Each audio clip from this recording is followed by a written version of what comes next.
All right, man. Let's talk about the Blue Beetle movie review. Actually, got an opportunity to go see it. Look forward to it. Didn't expect it to be the greatest movie of all time, but it did supplant Barbie as number one movie in the box office. And when I went to the first show. Rotten Tomatoes gave it a 76%.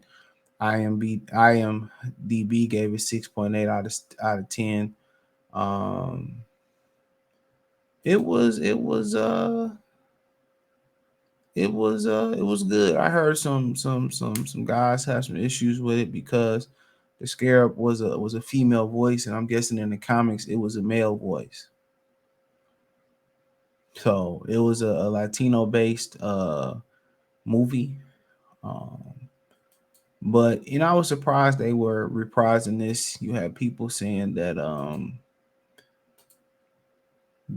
some of the DC characters that they got they didn't really care for, but I mean you got the Superman, the different Supermans, Batman Beyond, you know, and Marvel characters are more easily to identify with. But then again, you got to remember Marvel, you know, Marvel's dope, but I think DC might have been around a little bit longer.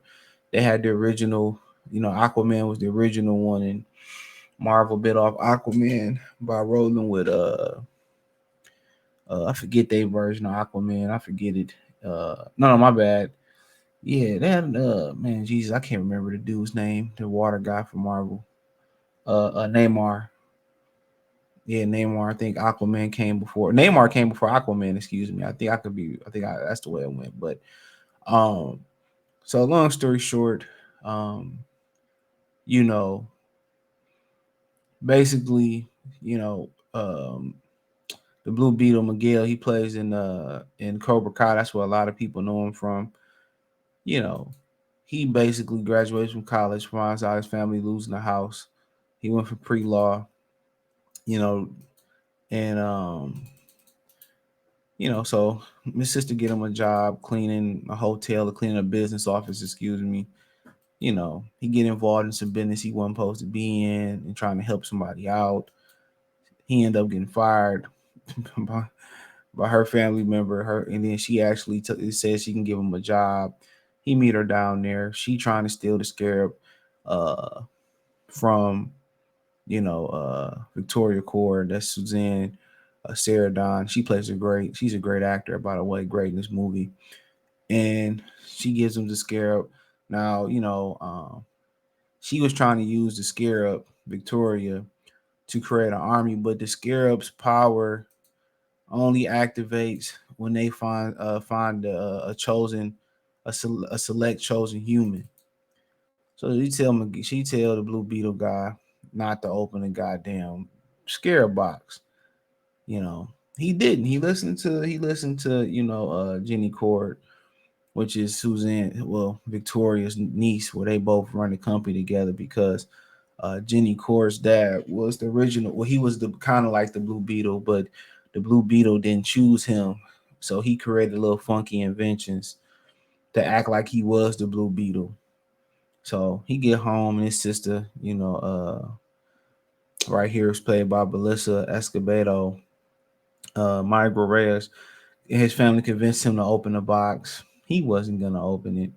He opened it, and the Blue Beetle basically chooses him, jumps on his face, put the suit on him. He go around learning, the suit showing him around. So he was the chosen, body. Now he didn't want to do it, and they were trying to find ways. His uncle George Lopez, Rudy Reyes, was trying to find ways in which um, to get the scarab off. And the only way he found out to get rid of the scarab was to you had to die.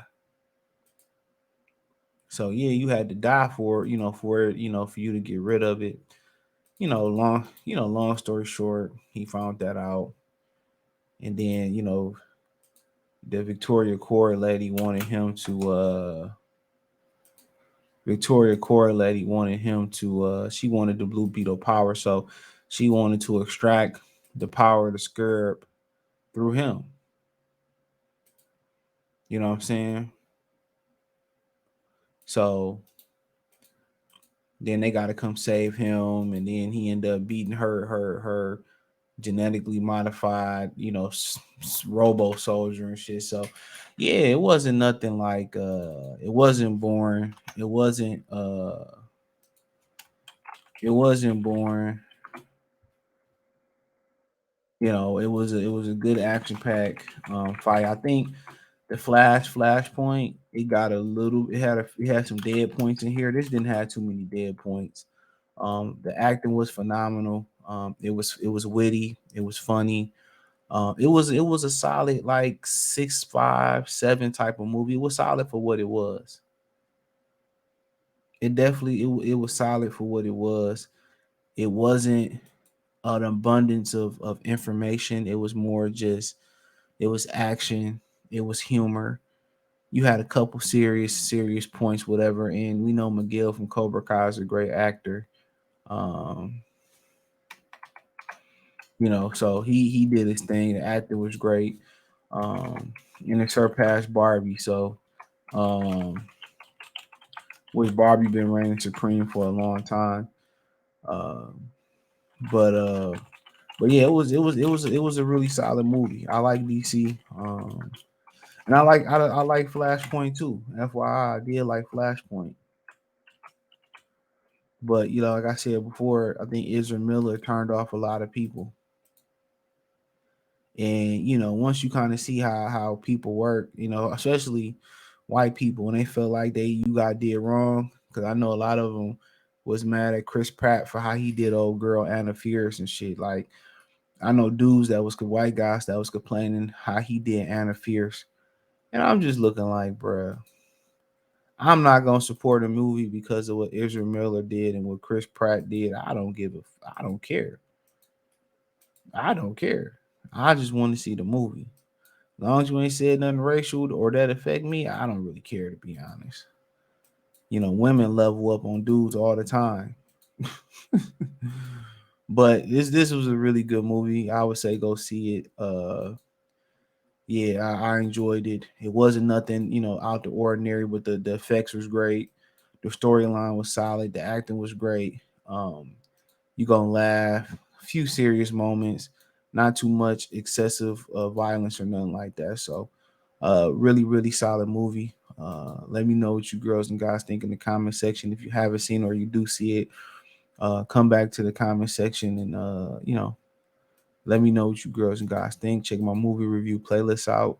It's a bunch of them there. I had watched some movies that I didn't even get an opportunity to do a review on. So I probably go to the movies again this weekend and catch something else. So Detmer or whatever else comes out. But hey, yeah, hit the link tree. You can find me on Twitter, TikTok, Spotify, Anchor, Cash App, Venmo, PayPal, Apple Podcasts, Google Podcasts, the whole nine. Appreciate the love, support. Let me know what you girls and guys think in the comment section. Peace.